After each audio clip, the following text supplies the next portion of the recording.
Well, welcome to yet another episode of For the Love of Bitcoin. We apologize to our listeners that we have not recorded for a while, and we apologize to our listeners that we're without Bitcoin Granny today. Keith is just recovering from some health things, and so we've decided to record anyways. We miss him very much, and we wish him a full and speedy recovery to all of his health. But we're putting out an episode today. And here I am with a Bitcoin mechanic, and I have to remember that I am Bitcoin Sensei. Yeah, you are. Which I haven't been for a little while. Yeah. Although I've been doing my best as a Bitcoin Sensei. Sorry, In a what's that? couple of weeks, eh? It's been a couple of weeks since we recorded, at least. I want to say it's been like 3 weeks. Yeah, so I mean, Bitcoin news gets somewhat dwarfed by COVID news, but it is there. And I just did a morning brief with Tone Vay's news show, and my homework for doing that show, unfortunately, was having to watch something I'd managed to avoid completely, which was Elon Musk opining on Bitcoin uh, during the B Word conference or video conference, Right. or whatever it was. And he's the most annoying kind of troll because he's very influential and he's using arguments that I was done with in 2017. And 4 years later, he's coming back with the. I'm not going to go all over it again because of I already just did this. But the worst part of it for me was when he's like, "Look, if blocks shouldn't be bigger, why don't you make them smaller then?" And then he like folds his Yeah. arms, just this Right. smug face. Brilliant genius. I outsmarted the Bitcoin one. Like, first off, there are Bitcoiners like me who actually would do that if there was consensus, but there isn't. So that's why that's not happening. One thing you've got to understand, Mr. Musk, is decentralization. This is not a company. You can't just walk in and go, do this, do that. This would be more efficient. That would be more efficient. That's not how it works. This is not PayPal. So the fact that you keep saying you're an expert specifically because you used to work with PayPal is the way I go. I agree, but you have yet to realize that we've built something to not have the problems PayPal has, um, and and I mean, one thing that really just annoys me about it the most is the moral mission of Bitcoin is his afterthought, and he focuses solely on the technology and mainly the technology's capability as a medium of exchange. And we all know that Bitcoin as a medium of exchange is second to its ability to be censorship resistant, to be deflationary, to be decentralized. These are the important characteristics. The mediums of exchange all over the place, and we can pull them out of our ass any minute we want to. The getting people to accept it as a currency is not a sign of adoption. It's a sign of just ubiquitous acceptance by people that have no interest in the thing beyond a short-term utility or function, which is not what Bitcoin is trying to be. And it's such a fundamental misunderstanding that it's really, because if he was your friend in a pub who you're having a beer with, and then you could sit down and tell him, like, oh yeah, you've got a bunch of wrong ideas. But because he's the richest man in the world and he's all this stuff, we have to afford him all this reverence, and it's just really boring to have to do. Like Elon, like, Right. anyway, It's I'll stop it's there. I couldn't watch the whole thing largely for the same reason that you're mentioning. I found it boring, and but from what I watched, it was enlightening, and the enlightenment for me was this guy's a noob. This guy's new to Bitcoin. You can't being rich doesn't accelerate your learning. In fact, being the CEO of two companies that probably take a lot of your time up slows down the pace at which you can actually learn about Bitcoin. And he's new, and he when he there was a moment, because I hadn't heard this idea in like 6 or 7 years, where he said, what if we had space heaters that were also miners, because heaters are generally entropy. I'm like, wow, I remember hearing about that in like 2015 and a couple of fringe groups, and it was perfect because it reframed the whole Elon thing for me. It was like, here's a guy who's having all the initial thoughts that people who are on a Bitcoin journey of learning start to have, and he's not having them very much fast. Like, he's not having them as fast as many of the noobs are today, because Yeah, he's not spending a lot of time learning. I'm super and impressed with the noobs of today. I'm and super, that yeah. Sorry, go ahead.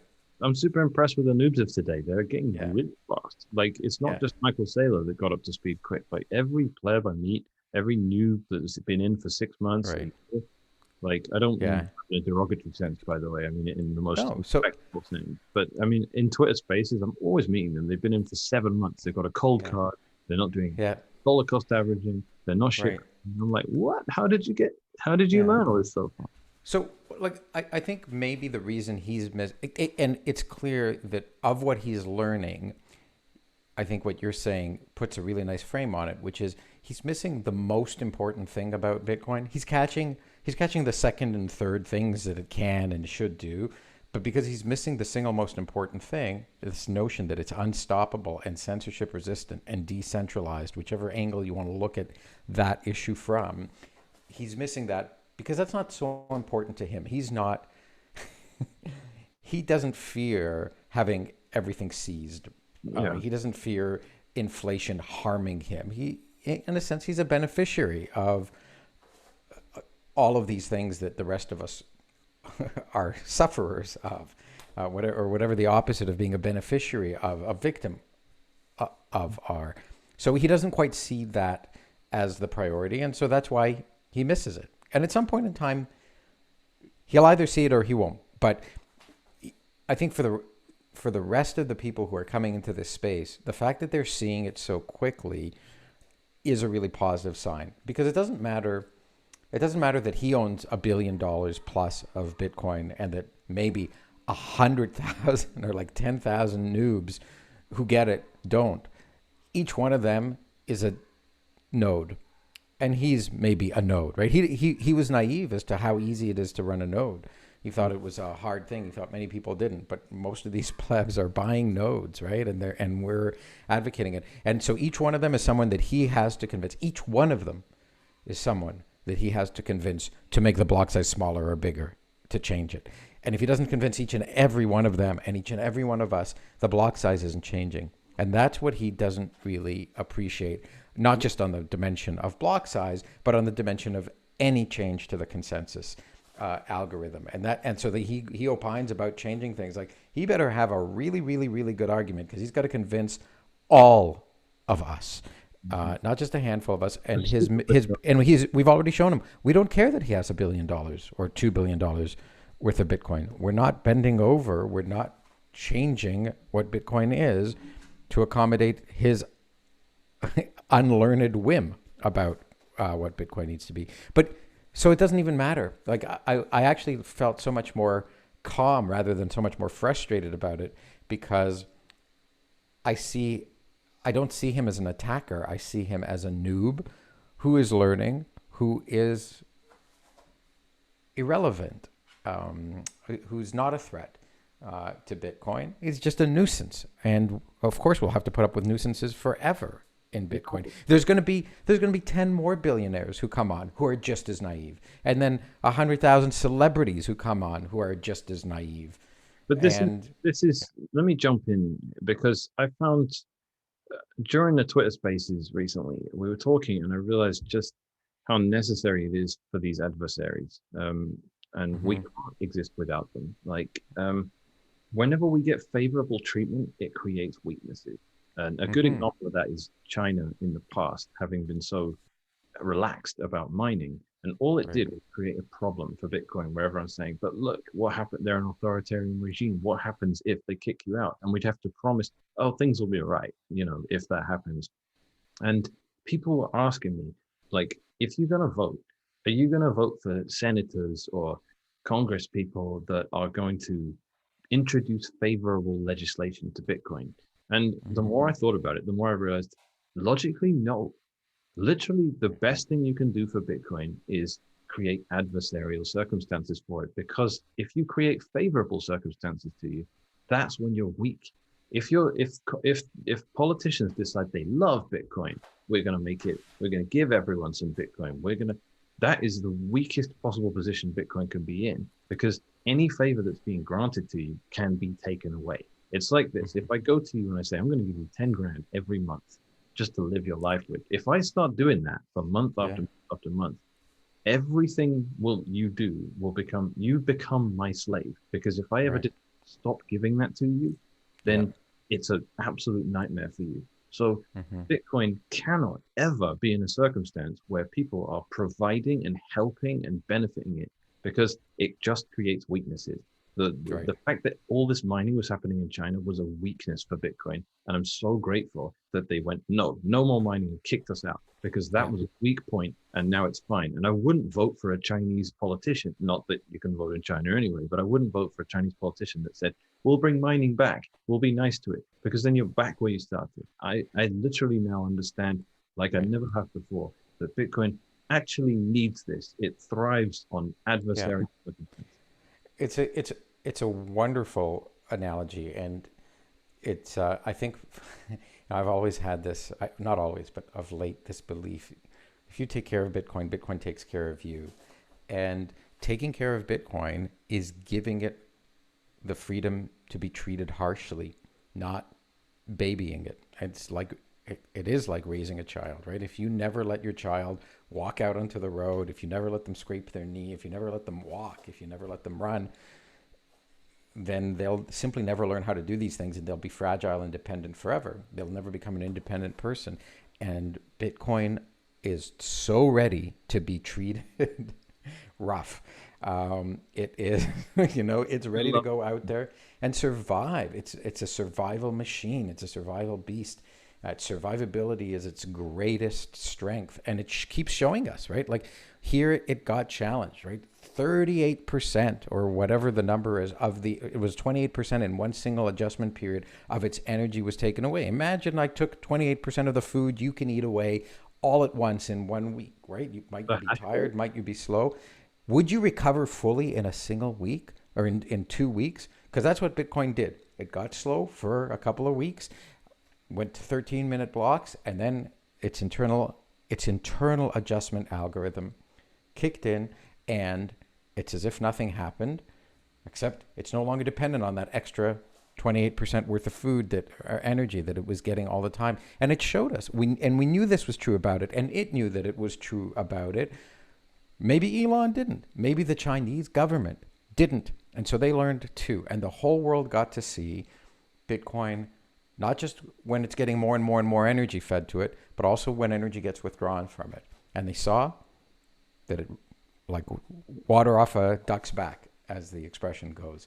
It was no big deal. And like this is the beauty of this thing. When we talk about its survivability, it is really, really, really hard to kill. And I do think at the end of the day, Bitcoin will confront every single type of challenge that it can be expected to. We probably will end up seeing that there are not industrial miners at some point in time. All of them get shut down for some reason. And what does that do?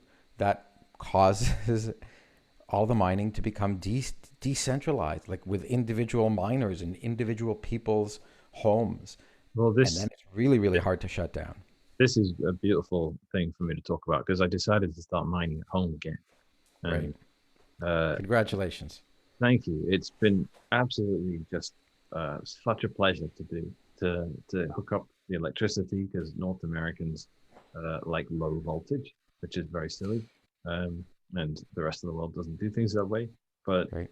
nonetheless, I organized it, and it's just plugging that thing in and just looking at it and doing the math, and people saying, oh, but if you bought Bitcoin instead of the miner, you'd have slightly more. And I don't care. I want to mine. And Right. now I've been given the gift of, I get 50% more Bitcoin per hash because of what China did. So Right. it's a net positive on that individual level, but then on a bigger Yeah. level, China has demonstrated to the world that if a superpower kicks out all of its mining, that had most of the more mining than any other country, Bitcoin Hmm. survives it. And I can't Right. think of a more useful thing to have demonstrated to the world. Yeah. Just like we demonstrated to the world, look, if our developers go rogue, the most influential ones, and they try and force unwelcome changes on the network, they get spat out. They don't win. Hmm. If the biggest exchange we have collapses with everyone's Bitcoin, almost a million Bitcoin, will Right. survive that too. Bitcoin has Yeah. this track record of surviving disasters, which makes people Yeah. go, this thing is fucking rock solid. Right. Like, imagine if you were given baby as treatment the whole time, and it might have been Yeah. designed for Yeah. like resilience, but people wouldn't know. With Bitcoin, you know that it doesn't matter if the sun explodes. The next block might be 11 units instead of 10. Right. But yeah, I had when all this was going on in China, and you and I were talking about mining. I remembered.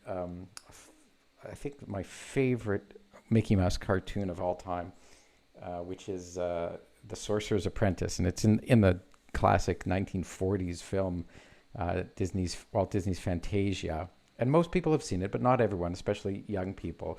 But everybody's seen, I think just about everybody in the world has seen the outfit that Mickey Mouse wears in that, which is where he's wearing the sorcerer's hat and the sorcerer's gown with the stars and the moons on it. And the theme of that cartoon, which has no words in it because it's all set to music, is he is a sorcerer's student, and the sorcerer is having him draw water from a well and fill up the well inside the magician's temple or whatever it is. And the sorcerer leaves and leaves his hat behind. And so Mickey, as the apprentice, puts on the hat and enchants a broom to carry the water for him so that he can rest and be lazy about it.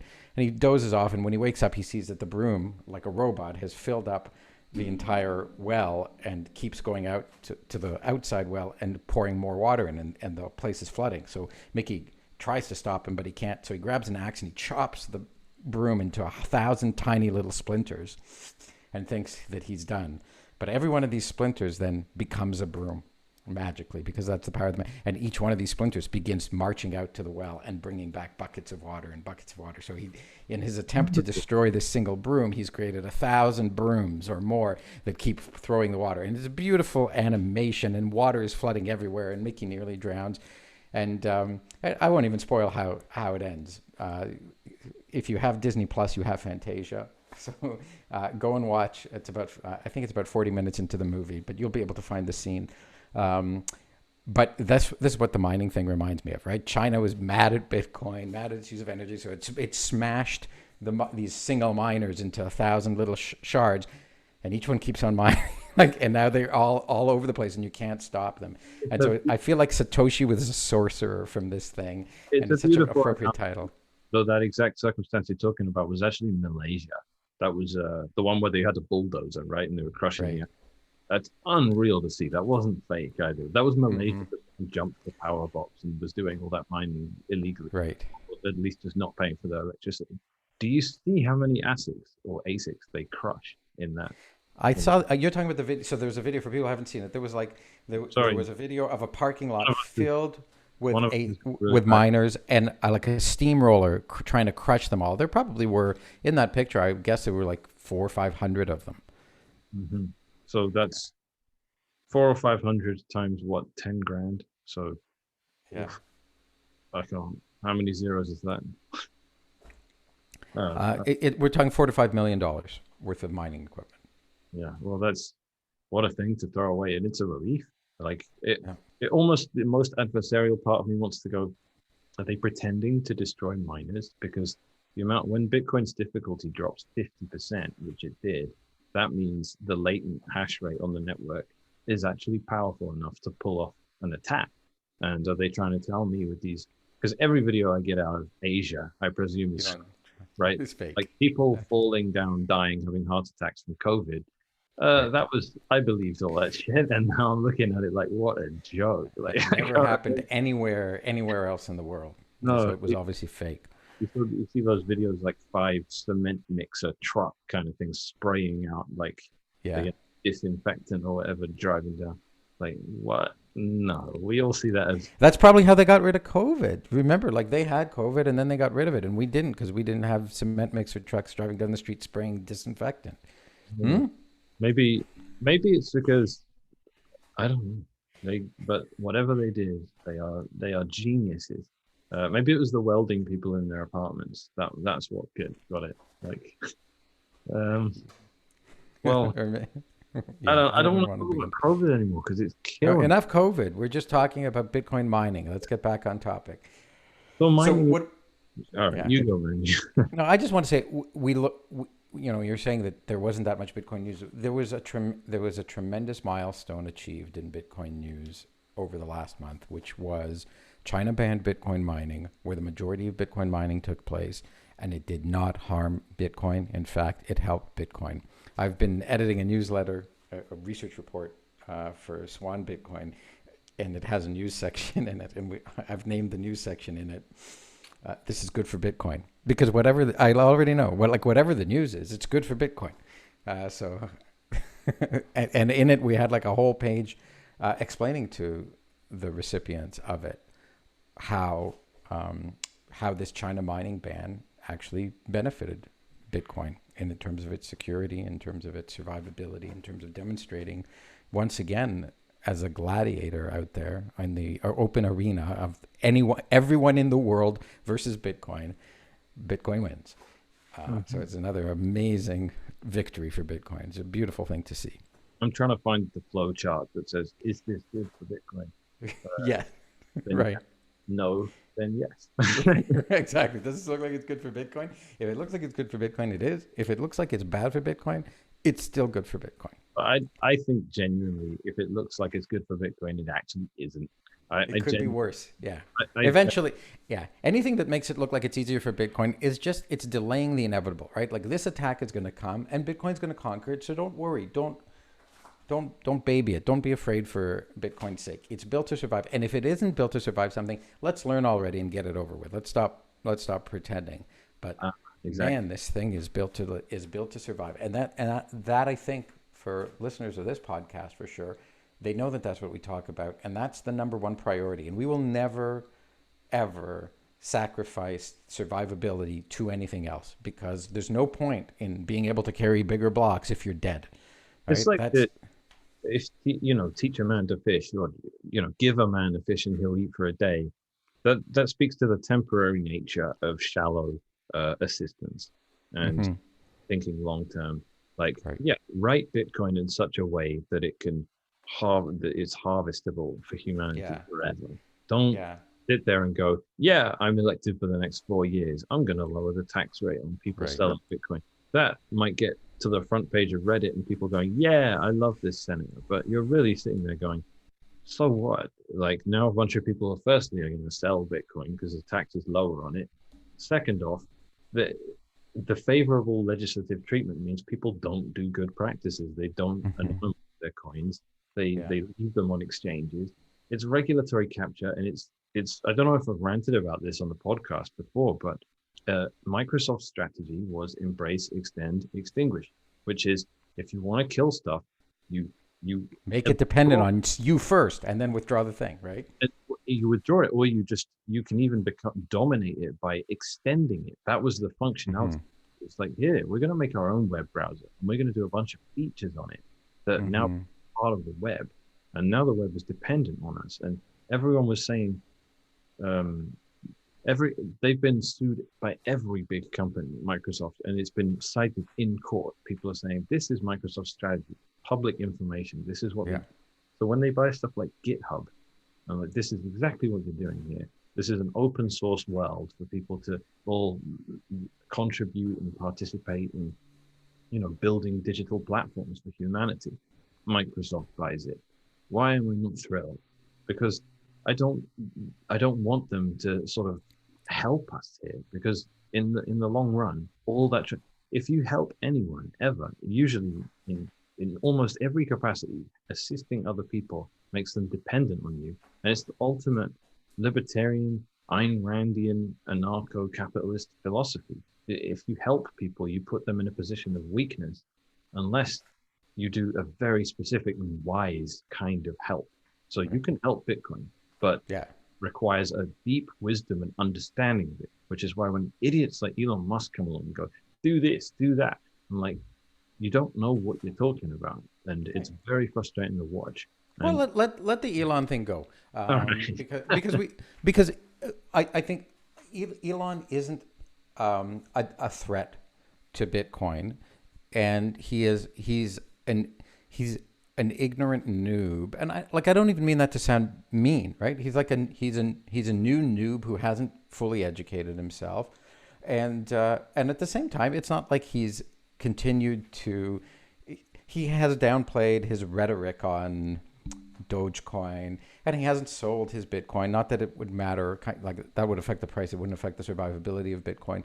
So, kind of let that go and see where we're going next. There's still a lot more for Bitcoin to accomplish, and there's the next test. And so, let's focus our attention. We don't know exactly what the next big test is, but let's get ready. That fight's over, right? Like I don't think we're fighting Elon anymore. It's not like he has a hope in hell of suggesting that we make a bigger block and it's going to happen. So let's move on. Let's educate the guy when he's open to listening to it. One And yeah, One thing I like pointing out about this is that when people come along and they still don't understand the entity with which they are trying to communicate, i.e., a decentralized network, and they think like, why won't you make blocks bigger? Why won't you do this? They seem this idea that they are negotiating with someone. And I'm like, no. Here's what happened. To make blocks bigger. What happened? We have Bitcoin Cash. That's what happened. No one wants it, so you fork off with an incompatible consensus chain, and no one goes with you, and you lose forever. It's happened. It's not the case that it's been tried. It's been tried. It's been tried by more powerful people than you, right? Like when Bitcoin was much, much smaller, all the big companies got together and promised to double the block size in exchange for getting an agreement. And I've got two of my most popular articles that I've ever written, in a sense, are about this. The most popular article I ever wrote is Bitcoiners are not toxic, they have integrity, which is all about our first encounter with Elon and his Dogecoin story and all that rhetoric. And the other one is Don't Tell Me There Are No Heroes in Bitcoin, where about a third of that article I spend talking about the block size wars and what it was like. And Bitcoin had to withstand at that point in time, one, an attack from the biggest miner, the company that made most of the world's mining equipment and was doing more mining than anybody else.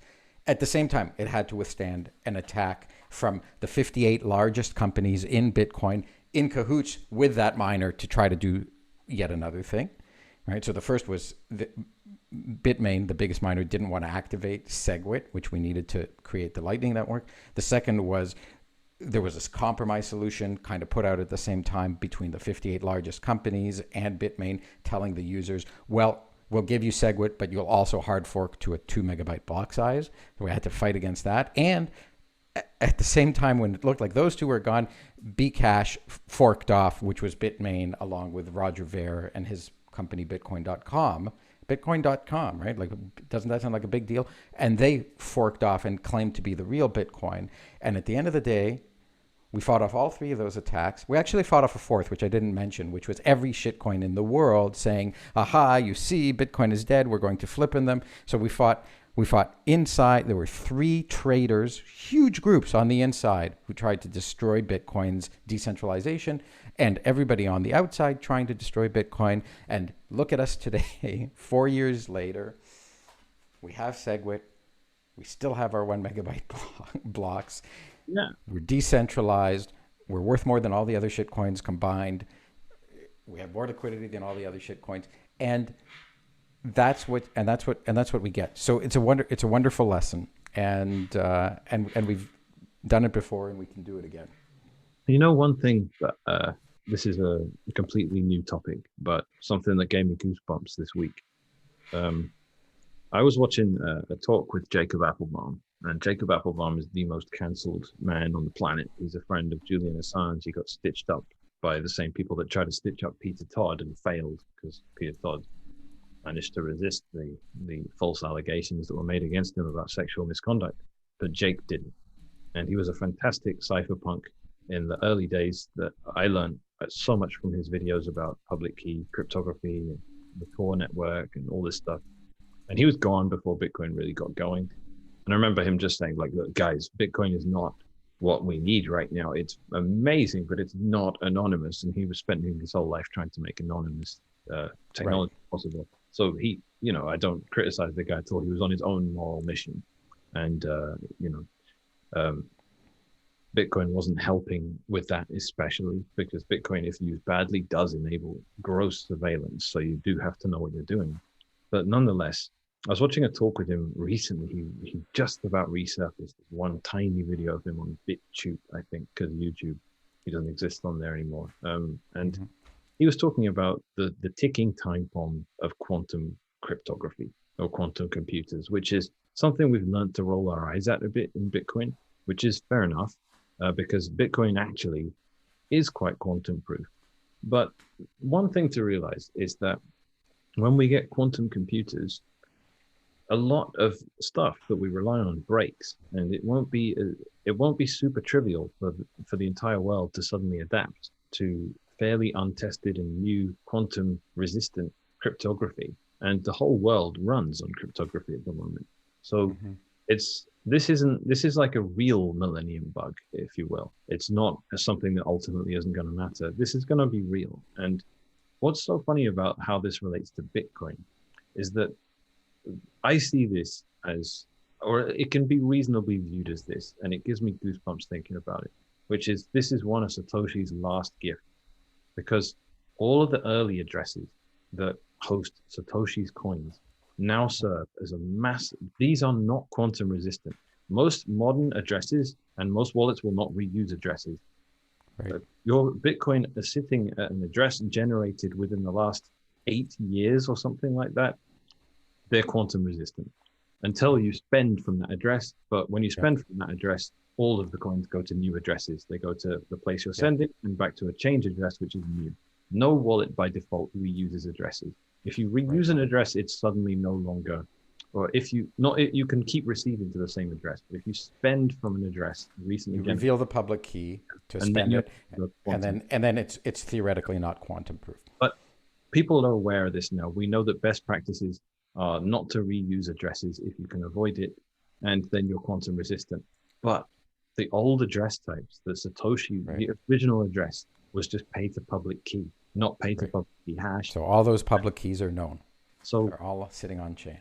when someone finally does it and invents a viable quantum computer that can break modern cryptography, that might have, $1 million prize. Million Bitcoin prize. like, Mm-hmm. this was something that someone might develop in secret and use to unmask people for for all the private communication we have, PGP, all these sorts of things. Now we suddenly have, how long can you keep that secret, government agency? How long can you really be cracking everyone's encryption? Now that if it gets leaked, someone Mm-hmm. has a massive pool of Bitcoin that they can steal. What that does Mm-hmm. is creates an economic incentive for that secret not to be secret for long. And that is Right. one of Toshi's gifts that I never realized until Yeah. literally a few days ago. And it's that, That it's right. almost too good to be true. Yeah. Like So the let me summarize it for listeners who don't understand what you just said. I know a few listeners who I think won't follow that.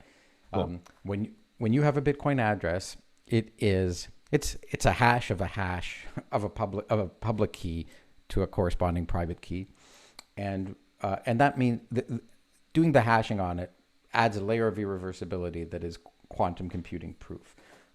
But if every time you spend your Bitcoin, you reveal the public key, and you create a signature with your private key, and you demonstrate that public key can be hashed to arrive at your address, and that's how Bitcoin knows that you're the legitimate spender of money of bitcoins that sit at an address. This is a fancy type of transaction. It's fancier than the original type of transaction when Bitcoin was launched, which were simply the Bitcoin sat at public keys. And the theory goes that if someone ever invents a quantum computer, they will be able to derive a private key from a public key.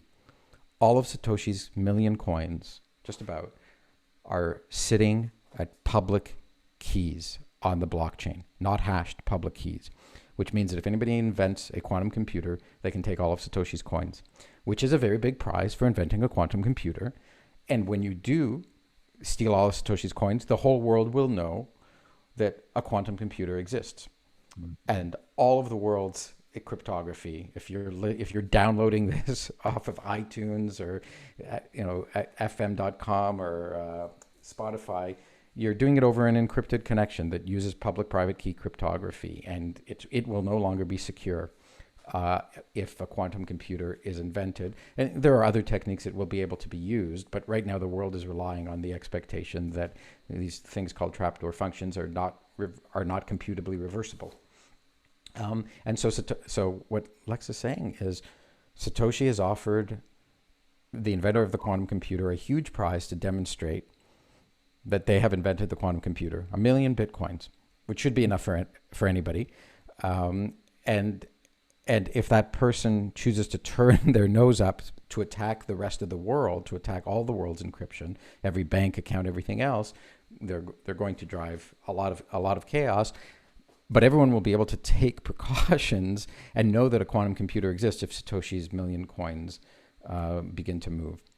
And that's that's his gift, yet another tremendous gift, aside from the invention of Bitcoin that Satoshi left to the world. For me, it's reminiscent of whatever the fuck is going on in 2001, A Space Odyssey, where you have unmentioned, completely invisible from the film, alien race that leave these burglar alarms lying around on the Earth that will herald new eras of evolution if triggered by certain things. So there's one on the moon. So when man makes it to the moon, it sends off a warning signal to the alien race. Oh, a new level of technological achievement has been reached by this species. So that is incredible as a burglar alarm, as a warning system. So I want to believe that it and that Satoshi was quiet about it. And I do think he was secretive about why he put the 1 megabyte block limit size in. I think it's a deliberate setup that goes, those coins can now be stolen. We have a burglar alarm, because guys, the seriousness of breaking public-private key cryptography, of asymmetric key cryptography, the seriousness of that cannot be overstated, because everyone is using encrypted messaging apps.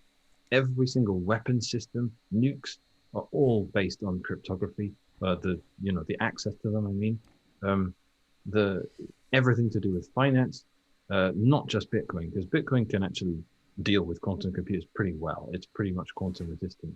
But I mean, so can I ask you this, Lex? Sure. You just talked about 2001 Space Odyssey. Either you were providing me a segue or intentionally or not. Yesterday, I published an article called "Why People Wonder If Bitcoin is Alien Technology." Let's go, man. Have you read it yet?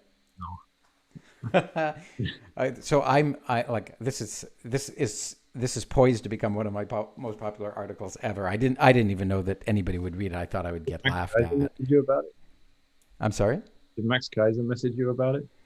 Max Kaiser actually. So Max Kaiser never followed me up until I published this article. He retweeted it and followed it, and he did send me a message. It wasn't specifically about this article, but it was obviously because of this article, because it coincided with him following me and sharing this article. And it's a fun article. I'm not claiming in it that Bitcoin is alien technology. I just say in it, it contains so many things that no human invention before ever contained, that it's no wonder that people who study it closely sometimes ask themselves, was this delivered to us by time travelers, or was it delivered to us by aliens? Because what human being builds things like this? And I won't try to recite the whole article unless we had more time. I'd offer to read it. But there was,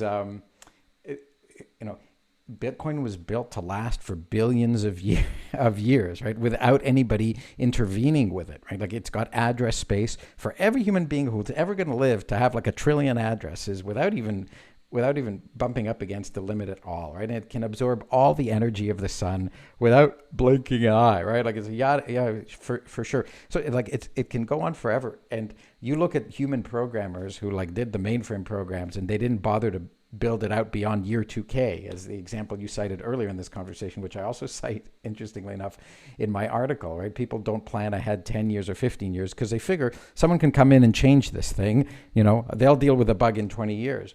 Like, Satoshi built this thing to last for billions of years. I said, for longer than the Earth has been around, let alone for longer than the whole human race has been around, let alone for longer than computers have been around. And no wonder then when people say, well, who builds something to last for billions of years? like not to human civilization, maybe some interplanetary, intergalactic, interstellar civilization. So I ask all of these things, and I just posit kind of one speculative thing. Like everything else in there is facts about how Bitcoin is self-replicating, how it's self-adjusting. I have like one quote in there that, the only adjustments that can be made to Bitcoin are the adjustments that Bitcoin makes to itself by itself. Right? So who builds something like that, right? And Bitcoin is a self-replicating thing. I point out it self-replicates in a way not like anything on Earth. First of all, no other human invention self-replicates.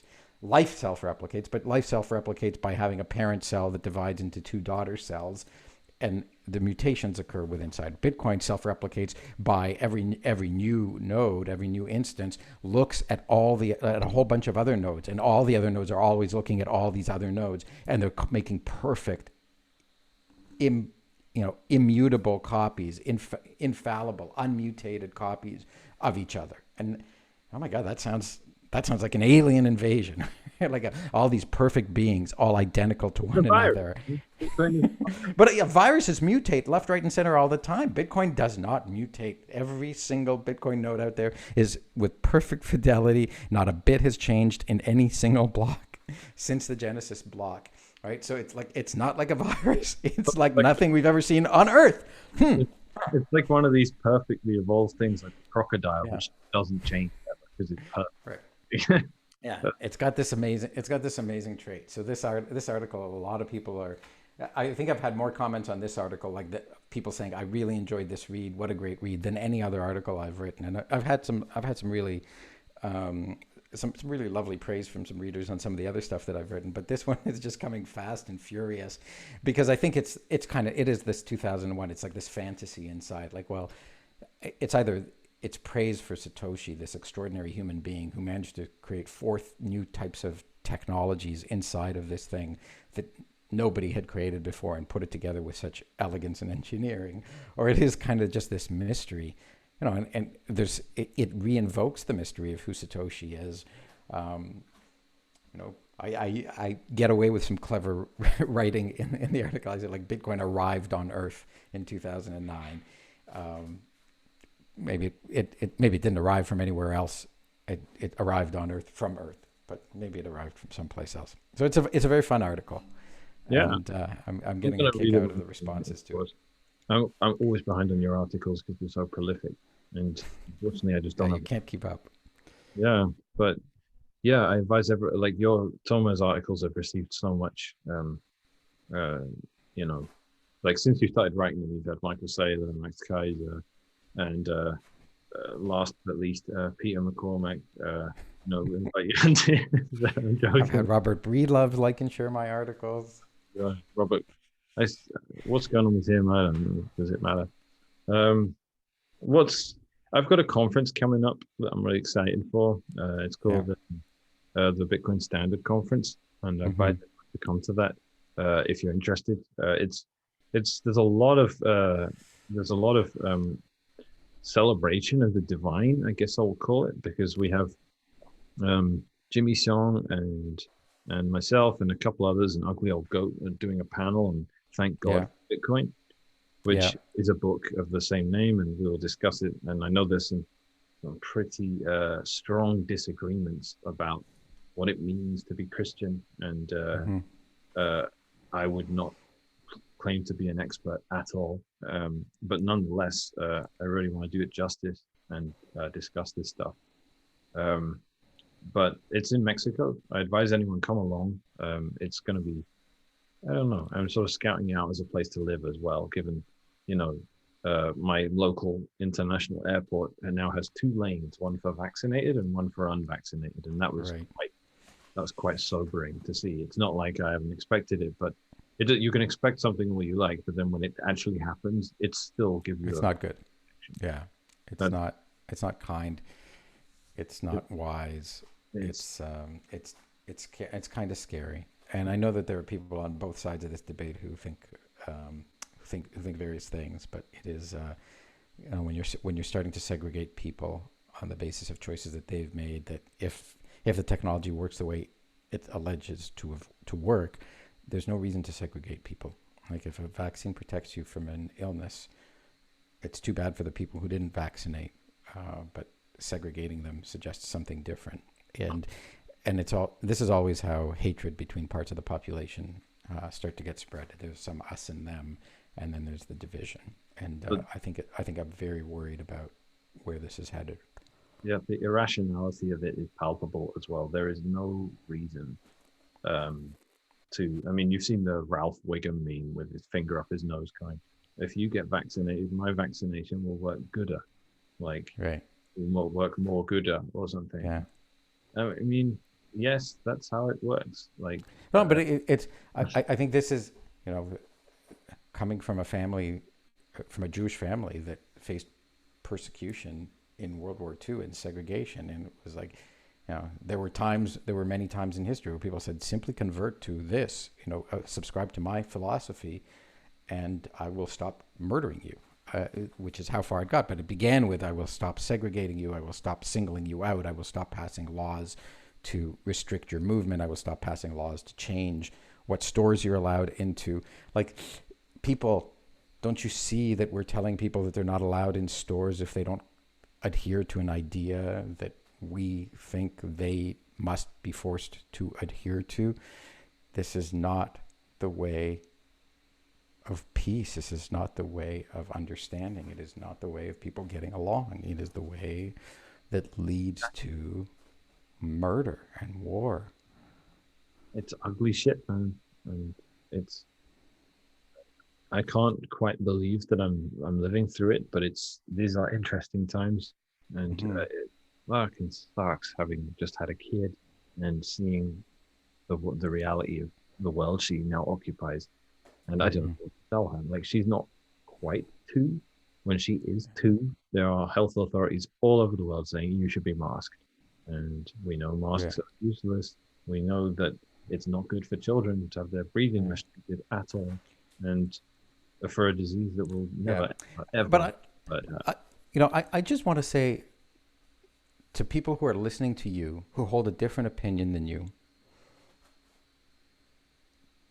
I want you guys to look in the mirror and say, can't I let him live his life? And I suspect many of you are not of the view that Lex does not believe in masks. Lex does not believe that the vaccine for this, for COVID, is a requirement is a necessity to protect himself. Is he a threat to you? Is he a danger to you if you want to wear a mask and you want to take the vaccine? Do you have to restrict his life? Do you have to segregate him and separate him? Like, I think that's the real moral test that you confront. And if you are a person who's listening to this podcast who says, yes, he must be imprisoned in his house, his child must be forced to wear a mask, they must be forcibly vaccinated or forcibly separated from society, I'm telling you, you're siding with the fucking Nazis in history. You're on the same side as the Spanish Inquisition. You're on the same side as the Dark Ages. And I'm not telling you you're consciously doing it, but you need to study the history, and you need to see that you are not living and letting live. And it may be that you're not 100% right. And it may be that it doesn't even matter one way or another. And it's certainly not the case that if you're vaccinated and wearing a mask, you have a right to tell people who hold a different idea that they are not allowed to move about in civilization.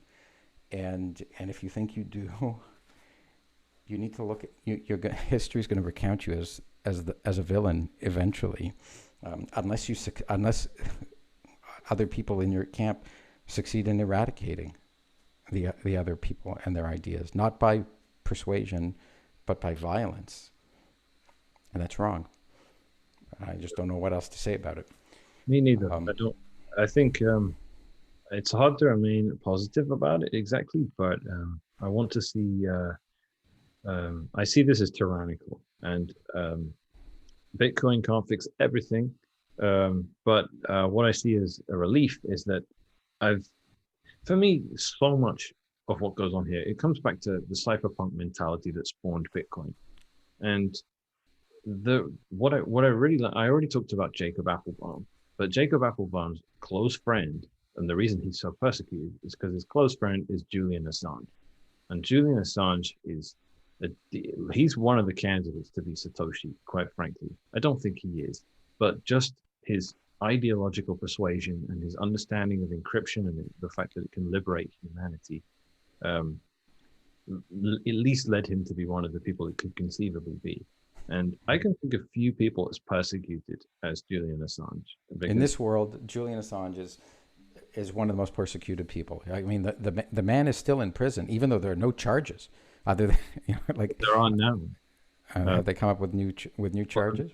America had charges against him. And yes, but they that was Britain has decided not to extradite him on the grounds of those charges. So the hilarious grounds for not extraditing him were he'll just commit suicide like Jeffrey Epstein. Right. That was the trolling response to the judge. Yeah.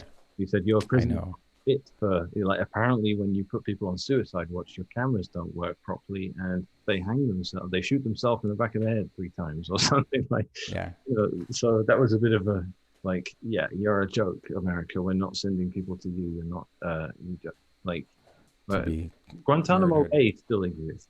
Like, and Julian has just been. It's not prison. It was torture. It's very different. Like prison is. Yeah, I remember hearing the stories that he was treated in ways defined by the British authority in the United Nations as torture, not as imprisonment, extended solitary confinement, denial of visitation rights, and arbitrarily detained as well. Amnesty International defined his situation. It sounds quite innocuous. You've been arbitrarily detained. It sounds a bit, like a technical term, but it sounds understated. Done to a person that has been done to Assange, and he still sits there right near, like about 2 miles from where I lived for my entire childhood. He lives in Belmarsh prison now, and as far as I can tell from his brother Gabriel, his mental health is just too poor now for him to even be able to write, or to have anything recorded and communicated to the greater world. And it stands to reason he's been not in prison for 10 years, but under the attack of every intelligence agency, and the full weight of the American war machine has been coming down on him like a ton of bricks because he embarrassed them. And my point why I brought this up is because I think this ultimately was one of the that crappy move you make in a chess game, move 4, and then you're hating it. Move 25, you still wish that pawn wasn't there. It's because letting Assange be treated the way he has been is one of the pieces of the puzzle of why we have the situation we have today, because you have complicit media. All the guts have gone and been replaced by sycophantic media who are sycophantic to power structures, who deliberately I don't want to use sexual gross language, but they are not adversarial journalists. They don't speak truth to power. All we have left is Glenn Greenwald, and that's about it. There's no left in journalism. So who's going to hold the authorities accountable? Instead, all they do is make everyone scared of a disease. Really isn't. I think if you look at your local newspaper or television station, they are amplifying whatever it is that the government says, not criticizing anything that the government says. Look at reality and why is that? Because they're scared of being treated the way that Julian Assange was. And why is that? Because we let this happen, and the precedent was set, that the press is not free. That the press, like worse than not free, not just facing ordinary prison, facing torture. And every smart journalist in the world saw this, and many left journalism and many others just folded up like a cheap tent to avoid your sexual degrading terminology that I think is what you were about to say, or they are bootlickers, if we want to not. Right? That's a family friendly analogy. Yeah, family friendly, but clear, denoting they will lick the dirty boots of the dirt off the boots of the government rather than face being stomped by the boots of the government and resisting. And it's disgraceful and it's shameful, and they're not serving any valuable purpose. And that's the world we live in. And so we have to rely on less reliable sources, because this source is reliably unreliable. So what we need and what we always advocate for, me and you and anyone we really are tight with, like Bitcoin Granny and my family, is at least the technological ability to fight back, because there's always that Luddite, the call to being a Luddite, where you go, that's it, all technology is compromised. I'm going to buy loads of gold and silver, and I'm going to get rid of my cell phone. And I see these people, I meet them. These are like the anti-maskers, the anti-vaxxers. Yeah. They go off on their own deep end of nut jobbery. But I'm like, okay, this is ridiculous. Like, you end up in a cult with them immediately, because these are the people that naturally outside the collective sanity we have as social creatures. And I'm like, oh, great, people that don't wear masks. Oh, great, people that, wait a minute, what the fuck do you believe? Yeah. All right. Like, it's a very, there's a logical fallacy called guilt by association, which is that assuming that someone who has one thing in common with somebody has everything in common with somebody else. And so it's easy to find nut jobs it's easy to find nut jobs in every religion. It's easy to find nut jobs in every political stripe. It's easy to find nut jobs who do wear masks and who don't wear masks. Just if we assuming therefore that all non-mask wearers are nut jobs because one non-mask wearer is a nut job is a fallacy. It's not. Yeah. It doesn't hold. It's not true. It's where the fallacy of guilt by association is the fallacy of racism, if you want. And so if you claim to not be a racist, then you should also not be a hater of all people who don't get vaccines and all people who don't wear masks. By the same logic. I agree. And all the people who are critical of whatever it is that you don't want, that you have found one nut job, and which doesn't entitle you to call everyone who holds that opinion a nut job on those grounds. So too bad, right? Like reality is what it is. You don't get the easy way out by reasoning through fallacies, and we're living in a difficult world right now because we don't have a lot of institutions we can trust, but to go back to our earlier point on Bitcoin, if we just trust every institution, we become soft and weak, and we forget to learn how to think for ourselves.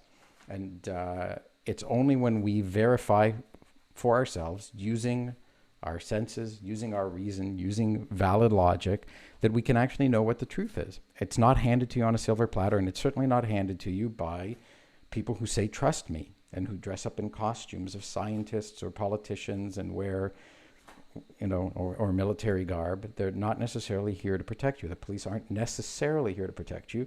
That's not to say by guilt by association that all the police are here to violate your rights. But it's not a guarantee in every instance, especially if you happen to be in a minority group that the police are known to oppress in certain areas. So you have to think for yourself. Every situation is unique, and answers aren't handed on a silver platter. And you have to be resilient and anti-fragile as well. You have to learn how to use your mind. That's the only thing that's going to save our civilization. It won't be Bitcoin all on its own. Bitcoin will survive and not die. It will only serve the people who understand how to use it, who understand to use it. And a civilization will only be able to thrive for the people who actually fight for human reason. And there's no shortcut. There's no easy way. You can't, in the same way as we said, you can't give Bitcoin an easy pass and expect it to survive. The same is true for you, right? This is another lesson that Bitcoin teaches you. I have another article, only 3 minutes, called Bitcoin is a Test. You can read it. You can avoid reading it. People who don't understand Bitcoin have read it and said that they're mystified and they have no clue what I'm talking about. And other Bitcoiners have read it and told me that they gave it 50 claps on Medium. They're like, these 50 claps were for me. So take a minute to read Bitcoin, 3 minutes to read Bitcoin as a test. And it will make you stronger, but it will make you stronger because it'll motivate you to use your brain, not really necessarily anything else, and to use it properly. And you have a brain and you can use it, and your brain can be idled and addled, or it can be the sharpest thing that you've ever seen. And I so encourage you to do the latter, right? Like, use that just as you want to use your body. Don't let it get fat and sloppy. Don't let your brain become the equivalent. Study logic, study philosophy, And don't Think. all your understandings be handed to you by people that you just assume are cleverer than you. And just because they're wearing a white coat doesn't mean they know what they're talking about. Things Hmm. go wrong all the time, and we've all seen the Stanford prison experiments and the Milgram experiments. Look at how dangerous it can be um, when you can be given advice collectively by Right. people. But I By mean, people in uniforms, by like people in roles of authority. yeah, Yeah. like scientists are the scientific method is just wonderful and undeniably perfect, but human execution of it is fundamentally flawed because humans are fundamentally flawed. So understand that when people are using phrases like trust the science, follow the science, you're being unscientific, usually they are referring to dogma and not science. And that's the polar opposite. And science does not stop. It does not make conclusions. Right. It does make conclusions, but it Yeah. doesn't. It doesn't state that nothing can. Yeah. Everything remains a theory. Everything Right. remains probability. Nothing ever is, and everything needs to be demonstrably repeatable. And Hmm. there are so many instances where people are just where your average human, they have replaced the priest in the black garb with the scientist in the white garb, and they take what they say to be true, and they don't ask too many questions, Hmm. and they assume that they know something that Yeah. they learned something that they couldn't have figured out for themselves, and it's a deferral of responsibility. And if you want to be religious, if you want to talk with God, you can do it. You don't need a priest to do it for you. And if you want to know something, if you want to run a Bitcoin node, you don't need someone else to do it on your behalf. And if you want to decide whether medical treatment is appropriate for you or your family, again, that's something that you can decide for yourself. It's not something uh, that you should blindly trust others with because it's too important, frankly. Right. Mm. This is great. I know we have to wrap up our recording, and I wanted to finish it on a positive note because this all sounds so negative, It really but does. it's a positive. Well, let me Because, mention where I'm at mentally with it oh, because okay, I've been okay. going down a negative path with it. It's been really hard. But speaking to some inspiring people in my life, there is no use feeling these feelings of these negative feelings. I'm not going to list them because that will trigger you to feel in those ways. But you can, if and when bad things happen, you can confront them when they happen, and there's no point worrying about them beforehand. You can prepare and you can put it out of your mind, and you can remain happy and you can maintain faith in whatever it is that has got you to the point that you are currently at, because it will continue to do so. And that's what I'm working on at the moment. And I'm trying to change my mentality about this stuff because I've gone down some negative rabbit holes and been very fearful, and it's not productive and it's not helping anyone. So I'm Hmm. learning to do better. And I'm saying to anyone else that feels like I feel, you can feel how you choose to feel, and things can progress in the way you'd like to see them and work towards what you want to see. And don't Hmm. worry about things moving away from you. Yeah. My take on this, and I think that's very important. I agree with everything you said. I think it's good. It's good advice.